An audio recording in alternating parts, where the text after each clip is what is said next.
अक्सर हमने अपने आसपास ऐसे बहुत से लोगों को देखा होगा जो दूसरों से कम हुनरमंद होते हैं। दूसरे लोगों के मुकाबले उनमें कम टैलेंट होता है, लेकिन फिर भी वो उन लोगों से ज्यादा कामयाब हो जाते हैं। तो ऐसा क्यों होता है? क्या उनकी किस्मत अच्छी थी या फिर ऊपर वाले ने उनका साथ दिया? इस चीज के पीछे क्या कारण हो सकता है, जरा सोचिए। इसके पीछे सबसे मुख्य कारण आलस्य होता है। जी हाँ, कामयाब होने के लिए सिर्फ हुनर नहीं चाहिए, उस काम को करने के लिए जोश और हिम्मत चाहिए। अगर आप में जोश और हिम्मत की जगह पर आलस्य है तो आप में कितना भी हुनर हो, वो हुनर किसी काम का नहीं रह जाता। जैसे दीमक एक पेड़ को अंदर से खोखला कर देती है। बाहर से तो पेड़ वैसे का वैसा दिखता है, लेकिन अंदर से वो पेड़ खोखला हो चुका होता है। उसी तरह आलस्य आदमी को अंदर से खोखला बना देता है। उसका जोश, उसकी स्फूर्ति अंदर से मर चुकी होती है। चाहे बाहर से वो आदमी स्वस्थ नजर आए, लेकिन अंदर से आलस्य ने उस दीमक की तरह उस आदमी के शरीर को अंदर से खोखला कर दिया होता है। आज की जो कहानी मैं आपको सुनाने वाला हूँ, उसमें आपको आलस्य के कुछ मुख्य कारण पता चलेंगे और साथ ही आपको आलस्य को हटाने के लिए कुछ यौगिक उपाय बताए जाएंगे। इससे पहले कि आप इस कहानी में खो जाएं, इस चैनल को सब्सक्राइब जरूर कर लें। तो चलिए कहानी शुरू करते हैं। एक बार की बात है, एक आलसी आदमी बुद्ध के पास आकर कहता है कि हे बुद्ध, मैं अपने आप से बहुत परेशान हूँ। मैं बहुत ही आलसी आदमी हूँ, इसीलिए सब लोग मुझे ताने देते रहते हैं। क्या आपके पास कोई ऐसा मार्ग है जिससे मेरा आलस्य दूर हो सके? ये सुनकर बुद्ध ने कहा कि तुम्हें कैसे पता कि तुम आलसी आदमी हो? इस बात का उत्तर देते हुए वो आदमी बोला कि हे बुद्ध, सब लोग मुझसे कहते रहते हैं कि तू बहुत आलसी आदमी है, तुझसे कोई काम ठीक से नहीं होता, तू हर काम को टालता रहता है और बिना जाने क्या क्या बातें कहते रहते हैं। यहाँ तक कि मेरे परिवार के लोग भी मुझे आलसी आदमी कहकर पुकारते हैं। ये सुनकर बुद्ध उस आदमी से पूछते हैं कि तुम्हारे पास आलसी होने का कोई प्रमाण है? क्या तुम ये सिद्ध कर सकते हो कि तुम एक आलसी आदमी हो? ये सुनकर वो आदमी कहता है कि हे बुद्ध, मैं कभी भी सुबह जल्दी नहीं उठ पाता और हर काम को टालता रहता हूँ। मुझे लगता है कि आलसी होने के लिए ये प्रमाण काफी होगा। इस आदमी की बातें सुनकर बुद्ध कहते हैं कि आलस्य को समझने के लिए हमें ये जानना होगा कि आलस्य क्या है और वो किसी आदमी के शरीर में कैसे जन्म लेता है। अगर कोई आदमी किसी काम में पूरा मन नहीं लगा पा रहा, उसमें उस काम के प्रति जोश नहीं है, उत्साह नहीं है, तो उसका कारण आलस्य होता है। आलस्य जोश और उत्साह का विपरीत होता है। इसे समझने के लिए हमें ये जानना अति आवश्यक है कि आलस्य आदमी के शरीर में दो स्तर पर जन्म लेता है, शारीरिक स्तर और मानसिक स्तर। ये कहते हुए बुद्ध ने उसे समझाना शुरू किया कि सबसे पहले शारीरिक स्तर पे आलस्य को समझते हैं। इसके बाद बुद्ध ने अपने धम्म के भिक्षुओं की तरफ इशारा करते हुए कहा कि तुम जरा गौर से इन भिक्षुओं का चलना, उठना, बैठना और लेटना देखो। इन भिक्षुओं के चलने में एक तालमेल होता है, एक लय होती है, एक आनंद होता है। और जब ये बैठने की मुद्रा में होते हैं तो इनकी रीढ़ की हड्डी सीधी होती है और गर्दन थोड़ी सी उठी हुई होती है। और वहीं पर जब ये लेटते हैं तो इनका पूरा शरीर एकदम शांत और स्थिर होता है। और वहीं जब एक आलसी आदमी चलता है तो वो एकदम झुका हुआ, थका थका और बिना आनंद के चल रहा होता है। याद रखो, 70% आलस्य हमारे उठने, बैठने, चलने और लेटने से तय होता है। अगर हम अपनी इन अवस्थाओं को समझ लेते हैं और होश पूर्वक चलने, उठने और बैठने का अभ्यास करते हैं, प्रयत्न करते हैं, तो हमारा 70% आलस्य दूर हो जाता है। शारीरिक स्तर पर आलस्य का दूसरा मुख्य कारण होता है सही नींद ना लेना। अक्सर हमें पता ही नहीं होता कि हमें कितनी देर सोना है। याद रखो, एक मानव शरीर को सीमित समय की नींद लेनी चाहिए। अगर वो सीमित समय से ज्यादा नींद लेता है तो भी वो आलस्य का शिकार होगा, और अगर वो सीमित समय से कम नींद लेता है तो वो आलस्य का शिकार होता ही है। ये सुनकर वो आदमी बोला कि हे बुद्ध, एक मानव शरीर को कितनी नींद लेनी चाहिए? इसका उत्तर देते हुए बुद्ध ने कहा कि एक मानव शरीर को 6 से 8 घंटे की नींद लेनी चाहिए।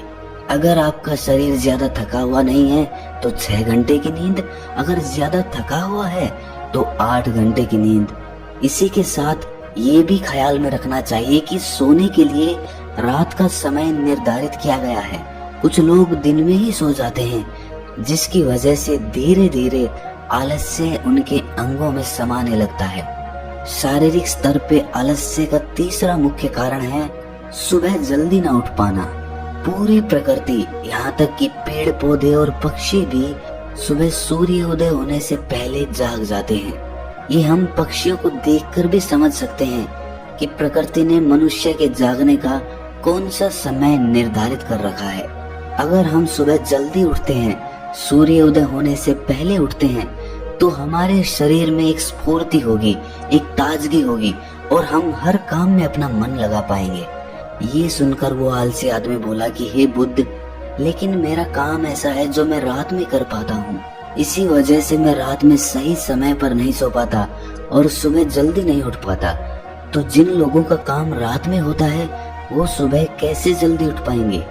ये सुनकर बुद्ध कुछ सोच विचार करते हैं और उसके बाद कहना शुरू करते हैं कि जिन लोगों का काम रात में होता है उन्हें अपना काम पूरा मन लगाकर करना चाहिए, और यदि ऐसे लोग रात में काम करके दिन में भी सोते हैं और सीमित समय की नींद लेते हैं तो वे भी आलस्य से बच सकते हैं। लेकिन रात में जितनी गहरी नींद आती है उतनी गहरी नींद दिन में नहीं आ पाती, क्योंकि दिन में शोर शराबा ज्यादा होता है जिससे आदमी गहरी निद्रा में नहीं जा पाता। इसीलिए जो आदमी दिन में सोता है उसे कुछ ऐसी व्यवस्था करनी चाहिए जिससे बाहर का शोर शराबा उसकी नींद में बाधा ना बन सके।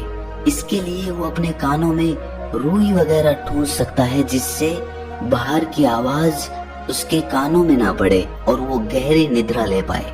शारीरिक स्तर पे आलस्य का अगला मुख्य कारण होता है भोजन। सही समय पर और सही भोजन करना शरीर के लिए अति आवश्यक होता है। कुछ लोग ऐसा भोजन करते हैं जिसमें कोई जान ही नहीं होती। अब आप ही सोचिए, जिस खाने में जान ही नहीं है, जिस खाने में ऊर्जा ही नहीं है, वो खाना आपके शरीर को ऊर्जा कैसे दे सकता है? और अगर इंसान ऐसा खाना खाएगा तो उसका शरीर किसी भी काम को करने में प्रतिरोध करेगा ही। अक्सर गलत समय पर उल्टा सीधा भोजन करने से आदमी का मोटापा बढ़ता चला जाता है और एक पतले इंसान के मुकाबले एक भारी शरीर वाले इंसान के शरीर में ज्यादा आलस्य पाने की संभावना हो जाती है। इसीलिए ऐसा भोजन करो जो प्रकृति से सीधा प्राप्त हो रहा हो, जिसमें कुछ ऊर्जा हो। ये सुनकर उस आदमी ने कहा कि हे बुद्ध, शारीरिक स्तर पे तो आलस्य को मैं समझ गया हूँ, लेकिन मानसिक स्तर पे आलस्य क्या होता है? इसका उत्तर देते हुए बुद्ध कहते हैं कि इंसान को अपने जीवन में बहुत सारी नाकामयाबी मिलती है। जब वो नाकामयाब होता है, किसी काम को पूरा नहीं कर पाता, तो उसका जोश और उत्साह अगले काम को करने के लिए ठंडा पड़ता जाता है। जब भी वो किसी नए काम को शुरू करता है तो उसका पिछला काम उसके मन को प्रभावित करता रहता है।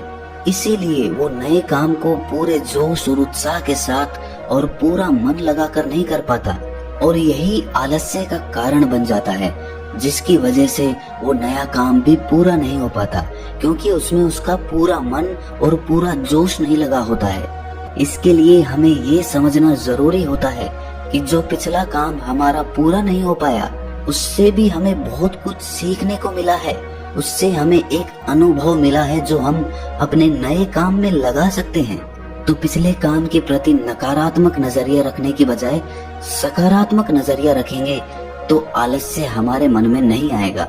मानसिक स्तर पे आलस्य का दूसरा मुख्य कारण होता है लक्ष्य का स्पष्ट ना होना। ये कहकर बुद्ध उस आलसी आदमी से सवाल करते हैं कि मान लो यदि तुम किसी जंगल में फंस गए हो और तुम्हारे पास खाने पीने के लिए कुछ भी नहीं है, तो तुम क्या करोगे? वो आदमी कहता है कि हे बुद्ध, मैं जिंदा रहने के लिए उस जंगल में खाने पीने का सामान ढूंढूंगा। ये सुनकर बुद्ध कहते हैं कि अगर तुम्हें फिर भी खाने पीने का सामान नहीं मिलता तो? इसका जवाब देते हुए वो आदमी कहता है कि हे बुद्ध, तो मैं किसी भी तरह, किसी भी कीमत पर उस जंगल से बाहर निकलने का पूरा पूरा प्रयास करूंगा। ये सुनकर बुद्ध कहते हैं कि चूंकि वहां पर तुम्हारा लक्ष्य स्पष्ट है, इसीलिए तुम्हारे शरीर में कोई आलस्य नहीं आएगा। उस समय तुम्हें पता होता है कि तुम्हारे शरीर के लिए अभी सबसे ज्यादा जरूरी खाना पीना ढूंढना है। अगर तुम नहीं ढूंढोगे तो तुम मर जाओगे। और जब तुम्हारा लक्ष्य स्पष्ट होता है तो आलस्य तुम्हारे मन में आ ही नहीं सकता। लेकिन हमारे दैनिक जीवन में हमारा लक्ष्य स्पष्ट नहीं होता है, जिसकी वजह से हमारे मन की ऊर्जा इधर उधर बिखरती रहती है। अगर हमारा लक्ष्य स्पष्ट होगा तो कोई आलस्य, कोई ताकत हमें हमारा लक्ष्य प्राप्त करने से नहीं रोक सकती। और इसी तरह अगर किसी काम को करने की हमारे पास कोई ठोस वजह नहीं होती तो भी हम उस काम को टालते रहते हैं। उस काम को करने का हमारा मन ही नहीं करता, क्योंकि हमारे मन में ये बात समाई होती है कि इस काम को करके कुछ फायदा तो होगा नहीं। इसीलिए किसी काम को करने के लिए उसकी ठोस वजह जानना बहुत जरूरी होता है। बहुत सारे लोग व्यायाम करने की अहमियत नहीं समझते हैं, क्योंकि वो इसकी वजह नहीं देख पा रहे हैं। वो सोचते हैं कि व्यायाम करने से क्या फायदा। लेकिन जो आदमी दूरदर्शिता रखता है, जो ये देख पाता है कि अगर मैं आज व्यायाम नहीं करूंगा तो भविष्य में मेरा शरीर कितने रोगों से ग्रस्त हो सकता है, तो ऐसे आदमी के पास स्पष्ट लक्ष्य भी होता है और ठोस वजह भी होती है, और इसीलिए वो लोग व्यायाम भी करते रहते हैं। मानसिक स्तर पर आलस्य का अगला मुख्य कारण होता है आलसी लोगों का साथ। अक्सर कुछ लोग आलसी नहीं होते, लेकिन उनके आसपास के लोग आलसी होते हैं। अगर आपकी संगति में आलसी लोग भरे हुए हैं तो आप भी उनकी तरह हो जाएंगे। आपका भी मन काम करने से भागने लगेगा। आलस्य एक छुआछूत की बीमारी की तरह होता है। जितने ज्यादा आलसी लोगों से आप घिरे हुए हैं, आपका मन उतने ही आलस्य को पकड़ लेगा। मानसिक स्तर पर आलस्य का अगला मुख्य कारण है किसी भी काम को टालते रहना। कुछ लोगों की आदत होती है काम को टालते रहना। आज का काम कल पर, कल का काम परसों पर। हमें ये महसूस भी नहीं होता कि धीरे धीरे यही हमारी आदत बन जाती है, और ये काम को टालने की आदत धीरे धीरे आपको आलसी बना देती है। इसीलिए किसी भी काम को कल पर मत टालो।